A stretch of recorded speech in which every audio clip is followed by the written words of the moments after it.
Hello guys, welcome back to my channel. আজকে একটা নতুন ভিডিও নিয়ে আপনাদের কাছে চলে এসেছি।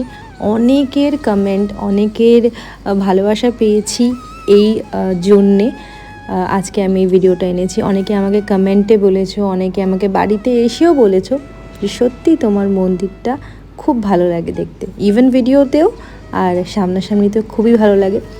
তো আজকে তোমাদের কাছে এটাই নিয়ে চলে এসেছি। আজকে হলো থার্সডে, বৃহস্পতিবার। আর এই দিনে না এই ভিডিওটা পুরোটা করা আমার জন্য একটু টাফ তো ছিল, বিকজ অনুষাও আমার সাথে ছিল। আজকে সকালে ওয়েদারটা ঠিক ছিল না বলে অনুষাকে আমি স্কুলে পাঠাইনি। তো এতটা লেন্দি ভিডিও করার জন্যে আমার অনেকটাই সময় গেছে। এখন সকালে বাজে হলো 11টা। আমি এখন ভিডিওটা স্টার্ট করছি। অলরেডি আরও 15 মিনিট আগেই স্টার্ট করে দিয়েছি, যেমনি আপনার টাইমিংটা দেখতে পাচ্ছেন। তো একটা জিনিস সুন্দর হওয়ার পিছনে কতটা খাটনি সেটা আপনাদেরও দেখাচ্ছি। বৃহস্পতিবার করে আমি পুরো ডিপ ক্লিন করি আমার মন্দিরের। তো যেমনটাই আপনারা দেখতে পাচ্ছেন, পুরো ভিডিওটা দেখবেন, পুরোটাই বুঝতে পারবেন। অনেকে ভাবে যে এটা হয়তো অনেকটাই ইজি, বাট সত্যি ইজি না।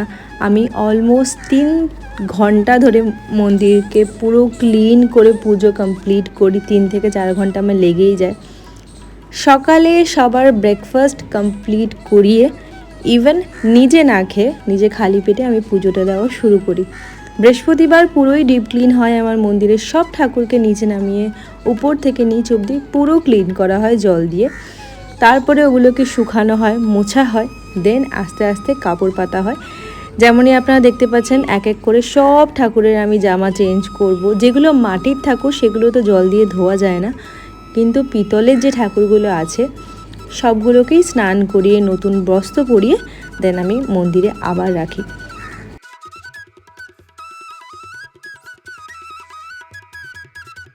তো অনেকে এমনিও আমাকে বলেছো যে এত ঠাকুর রাখারও কি দরকার, এত ঠাকুরের সেবা করারও একটা ব্যাপার থাকে।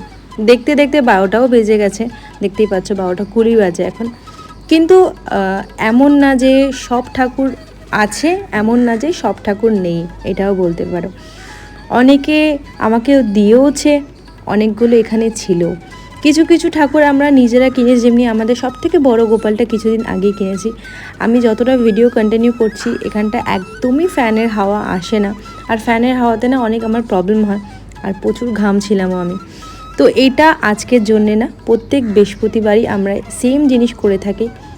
বিকজ আমার মনে হয় এভরিডে যেমনি আমরাও জামা কাপড় চেঞ্জ করি, তেমনি ঠাকুরেরও জামা কাপড় চেঞ্জ করা উচিত, কিন্তু এটা পসিবল হয়ে ওঠে না। বিকজ আমার ঠাকুর অনেকগুলো আছে, একটা দুটো না।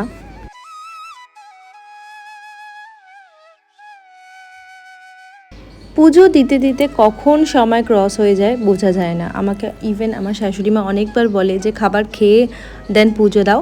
বিকজ আমার যে গোপাল আছে, গোপালের আমি যে সেবা দিই, 5খানা আমার বাড়িতে গোপাল আছে। আমি সকালবেলা কিন্তু ওনাদের ভোগ দেওয়া হয়ে গেছে, তারপরেই শাশুড়ি মা বলে যে তুমি ব্রেকফাস্ট করেই দেন পুজো করতে বসো, বিকজ এতটা সময় না খেয়ে থাকা উচিত না। কিন্তু আমার না ঠিক লাগে না, কোনো সময় খুব এমার্জেন্সি না থাকলে আমি এই জিনিসটা করি না, না খেয়েই আমি পুজোটা দেওয়ার চেষ্টা করি। তো আজকেও সেম বসে পড়েছি। একটা জিনিসই অসুবিধা, আমার বৃহস্পতিবার আমি চেষ্টা করি অনুষাকে স্কুলে পাঠানোর, যাতে আমার পুজোটা আরেকটু ইজি হয়ে যায়। বিকজ ও ঠাকুর নিচে দেখলেই খেলতে বসে পড়ে। তো কিছু করার নেই, ও ছোটো মানুষ, আমি কতটা ওকে বলে বুঝাবো। তো আজকে সকালে ওয়েদারটা দেখে আমি স্কুলে পাঠাইনি। যেমন আমি আপনাকে বলছি, তেমনি আমাকে ডিস্টার্ব কন্টিনিউ করে যাচ্ছে। সব ঠাকুর নিয়ে বসে পড়েছে। এখানে তুমি একটাই গোপাল দেখতে পাচ্ছ, বাদ বাকি যা গোপাল আছে সেটা অনুষার কাছেই আছে। তো অনুষা আমাকে এখানে এক এক করে দিচ্ছিল। আর অলমোস্ট বলা যায় মন্দির সাজানো হয়ে গেছে। এখানে জগন্নাথ দেবকেও বসাবো, আমার বজরংবলী আছে।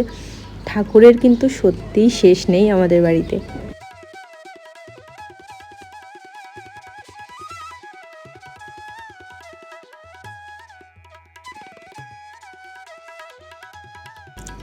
একটা কথা আমি মনে করি, যতটা নিজেকেও সাজাই ততটা মন্দিরকেও এইভাবে সাজালে সত্যিই ভালো লাগে দেখতে। আর আমি প্রথমে এতটা করতে পারতাম না, বিকজ আমি ইউজড টু ছিলাম না। আর এখন ধীরে ধীরে করতে করতে আমি, বলে না প্রো হয়ে যাওয়া, অমনি হয়ে গেছি। এখন সব কিছু মোটামুটি গুছিয়ে নিতে শিখে গেছি। যত বয়স বাড়ছে, বলে না যত বয়স বাড়ে তত মানুষের শেখে। তেমনিই আমি শিখছি। আর আরও অনেক শেখার বাকি আছে, এমন না। আর ভগবানের ব্যাপারে জানা, ভগবানের সেবা করা, এটা কখনো শেষ হয় না। তো আমি কন্টিনিউ এটা করে আসছি অলমোস্ট বলা যায় এইভাবে 7 বছর। আমার বিয়ে হয়ে গেছে 7 বছর। কোনো সময় অসুবিধা হলে, আমার যখন অসুবিধা থাকে তখন আমার শাশুড়ি মা যখন পুজো দেন, তখন বৃহস্পতিবার পড়লে কিন্তু শাশুড়ি মা এগুলো কিছুই করেন না। বিকজ উনি জানেন একমাত্র আমি কোন জায়গায় কোন ঠাকুরটাকে ঠিকভাবে রেখে দিই। বিকজ এত ঠাকুর কিভাবে কোন জায়গায় এক্স্যাক্ট বসে, কিভাবে রাখবো, উনি হয়তো এতটা পেরে উঠবেন না। বিকজ জগন্নাথ দেব, দেন আমাদের শিব পার্বতী, অনেক ঠাকুর 7 বছরে নতুন হয়েছে আমাদের মন্দিরে। এত ঠাকুর হয়তো ছিল না। তো কোন ঠাকুর কোথায় বসবে সেই গানটায় আমাকে একটুখানি বুঝে নিতে হয়। তাই জন্যে বৃহস্পতিবার পড়লে উনি চেষ্টা করে শুধুমাত্র ঘটে পুজো দিয়ে দেন নর্মালভাবে পুজো দিয়ে উঠে যাওয়া। আর আমি নেক্সট পুজোর দিন আমি পুরোপুরিভাবে ক্লিন করে পুজো দিই। আমি এটাকে খারাপভাবে মনে করি না যে আমি করছি, শাশুড়ি মা কেন করবেন না। আমার মনে হয় না করাই ভালো, বিকজ আমিই জানি কোথায় কি ঠিক মতন থাকে।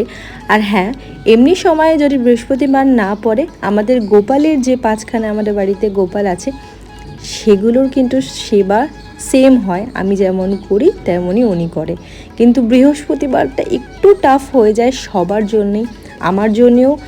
কোনো সময় আমি মেয়েকে স্কুলে দিয়ে তো আসি, কিন্তু নিয়ে আসি না, কেউ না কেউ একজন গিয়ে নিয়ে আসে। বিকজ আপনাদের টাইমিংগুলো দেখে বুঝতেই পারছেন কতটা সময় লাগে, অনেকটা লেন্দি প্রসেস। তো ধীরে ধীরে আমি চেষ্টা করছি পুরোটাই কভার আপ করতে। আপনারা দেখতে পাচ্ছেন অলমোস্ট আমার মন্দির ক্লিন হয়ে গেছে। সবার লাস্টে আমি গোপালকে স্নান করাই। একটু আজকে দেরি হয়ে গেছে আমার করতে, বিকজ ঘরে যখন কাজের লোক আসে কাজ করতে, যে হাউস হেল্প করে আমাদের বাড়িতে, সে আসার আগে পর্যন্ত আমরা পুজো দিতে পারি না। আসবে, ঘর পরিষ্কার হবে, দেন। তো আজকে একটুখানি দেরি হয়ে গেছে, না হলে আমার চেষ্টা করি 1টার মধ্যে পুজোটা কমপ্লিট করায়।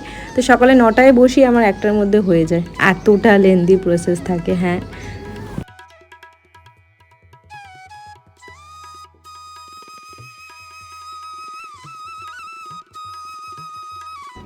তো আমি একটা কথা আপনাদের বলে দিচ্ছি প্রথমেই, এই ভিডিওটা দেখে আমাকে কেউ কিছুভাবে জাজ করো না। সবার আলাদাভাবে আলাদা ধরনের মানে পুজো দেওয়ার মানে কি বলে নিয়ম হয়।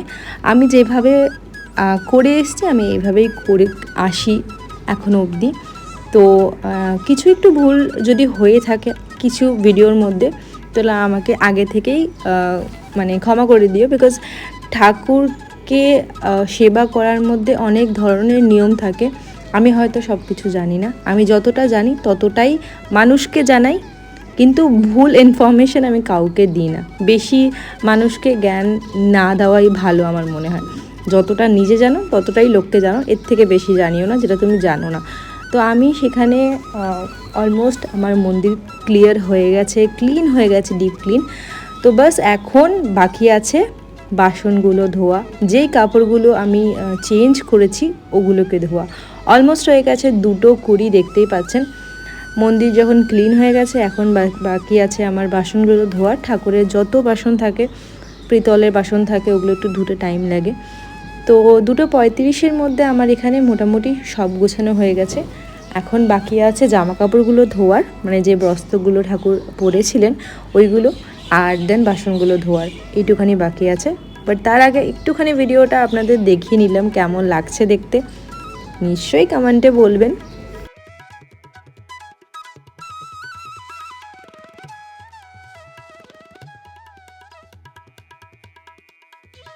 অ্যান্ড ওয়ান মোর থিং, এই ভিডিওটা আমি ফাস্ট ফরওয়ার্ড হয়ে করছি।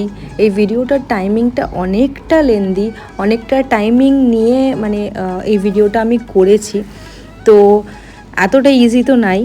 তো যদি ভিডিওটা ভালো লেগে থাকে প্লিজ শেয়ার করবেন, আর ভালো ভালো কমেন্টও করবেন আপনাদের কেমন লাগলো এই ভিডিওটা। আমি সেরকমভাবে হয়তো করে উঠতে পারি না, কিন্তু চেষ্টা করি সবাইকে কিছু না কিছু ইনফরমেশন দেওয়ার। বিকজ অনেকে এসে আমাকে বলে তোমাদের মন্দিরটা সত্যি ভালো লাগে দেখতে, ভিডিওতেও দেখি, সামনে এসে তো সত্যিই খুব ভালো লেগেছে। অনেকে ভালো বলেছে, কেউ খারাপ বলেনি আমাকে। ইভেন যবে আমি নতুন গোপাল ঠাকুরটা কিনেছিলাম, ওকে দেখে তো সবাই ভালো কমেন্ট করেছিল যে খুব মিষ্টি দেখতে, খুব ভাল লাগে ভিডিও দেখতে। তো অনেক দিন ধরেই এই ভিডিওটা আমার কাছে রাখা ছিল, ভাবছিলাম যে আপলোড করব, কিন্তু হয়ে উঠছিল না। কিন্তু আজকে আমি ভেবেছি যখন পুজো দিতে বসেছি, আমি ভিডিওটা কমপ্লিট করব, আপলোড করব, আর আপনাদের যে ওপিনিয়ন সেটাও জানবো।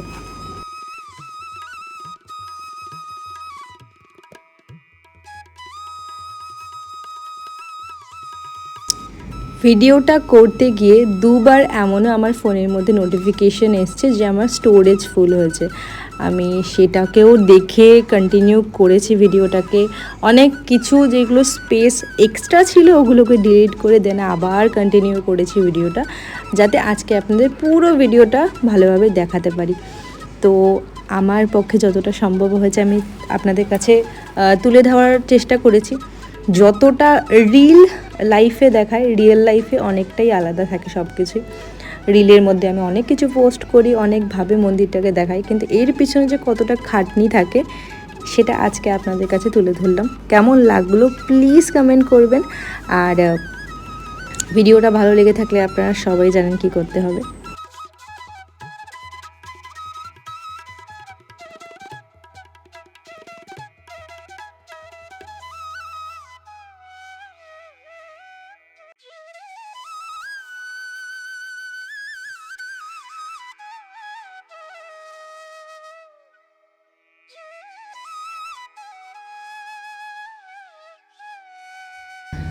তো যতক্ষণ আমি এখানে পুজো দিচ্ছিলাম ততক্ষণ অনুষার বাবা অনুষাকে স্নান করিয়ে রেডি করিয়ে দিয়েছে, কোনো অসুবিধা আমার হয়নি। আর আমার শাশুড়ি ছাদের গাছে জল দেওয়া, ঘরের কাজ করা, ওগুলো উনি কমপ্লিট করছে। আর আজকে একটু আমাদের তাড়াহুড়ো ছিলই, বিকজ আমাদের ঘরে একটু আরও কিছু কাজ ছিল, তাই জন্যে। তো আমি মন্দিরের সেবা করেছি, ঠাকুরের সেবা করেছি, আর ঘরের সব কাজ আমার শাশুড়ি, ইভেন অনুষার বাবা সব কিছুই দেখেছেন। তো কেমন লাগলো ভিডিওটা ডু কমেন্ট। আর আরও অনেক ধরনের ভিডিও আসবে যেগুলোতে আপনারা দেখবেন, আর কমেন্ট নিশ্চয়ই করবেন, শেয়ার করবেন। আর এরই মাঝে আমার জামা কাপড় ধুয়ে বারান্দায় মেলা হয়ে গেছে, সব কিছু কমপ্লিট অলমোস্ট। এবার ঠাকুরকে যে আমরা ভোগ দিয়েছি সেটা নামালেই আমার পুজো শেষ হবে। দেখা হচ্ছে পরবর্তী কোনো একটা ভিডিওতে। কেমন লাগলো নিশ্চয়ই জানাবেন। Bye bye, see you on my next blog.